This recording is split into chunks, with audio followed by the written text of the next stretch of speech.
नमस्कार मित्रांनो, मी राहुल महाजन पत्रकार. आजच्या व्हिडिओमध्ये स्वागत आहे.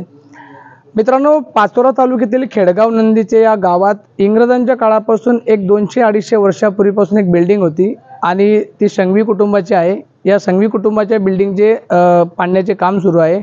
अतिशय पुरातन ही बिल्डिंग आहे. यामध्ये सागवानी लाकूड आहे. ते लाकूड एक 12-13 लाख रुपये किमतीला नाशिक येथील एका ठेकेदाराला विकण्यात आले आहे आणि त्याचे काम सुरू आहे. परंतु हे बिल्डिंग पाडत असताना एक 24 एप्रिल 23 एप्रिलच्या मध्यरात्री एक किस्सा घडलेला आहे आणि तो किस्सा असा आहे की संबंधित ठेकेदारापैकी एका ठेकेदाराने या ठिकाणी जमिनीच्या खाली खोदकाम करून काहीतरी काढून नेल्याचा संशय गावकऱ्यांना आहे आणि गावकऱ्यांची संशय बळावल्याने त्यांनी याबाबत सर्वत्र चर्चा केली आहे. त्यामध्ये कुठल्या प्रकारचं गुप्तधन या ठिकाणी काढण्यात आलं आहे का, याबाबत पोलिसांच्या वतीने चौकशी देखील सुरू आहे.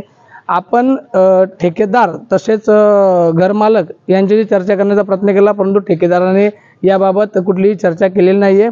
परंतु घरमालकाशी चर्चा करत असताना त्यांनी असं सांगितलं आहे की आम्ही ठेकेदाराला घर पाडण्याचं काम दिलं होतं, कुठलेही कोरीव काम करण्याचं काम दिलेलं नव्हतं आणि त्यांनी आम्हाला विश्वासात न घेता रात्रीचा सहारा घेऊन या ठिकाणी खोदकाम करून या ठिकाणून काही काढल्याचा देखील आम्हाला संशय आहे.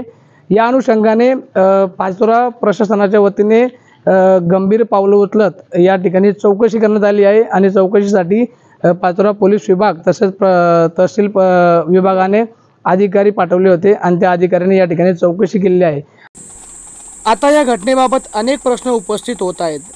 ठेकेदार गुप्तधन काढून पसार झाला का?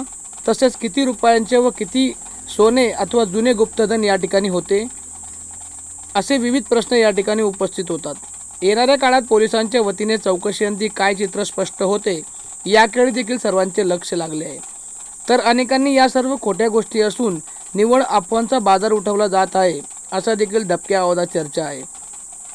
परंतु पुन्हा एकदा एकच प्रश्न उपस्थित होतो, ठेकेदाराने जमिनीच्या खाली खोदकाम का केले आणि पौर्णिमेच्या रात्रीस का केले असावे, असा देखील प्रश्न या ठिकाणी उपस्थित होतो. कोट्यावधीचे गुप्तधन मिळाल्याची चर्चा सर्वत्र गावात पसरली आहे.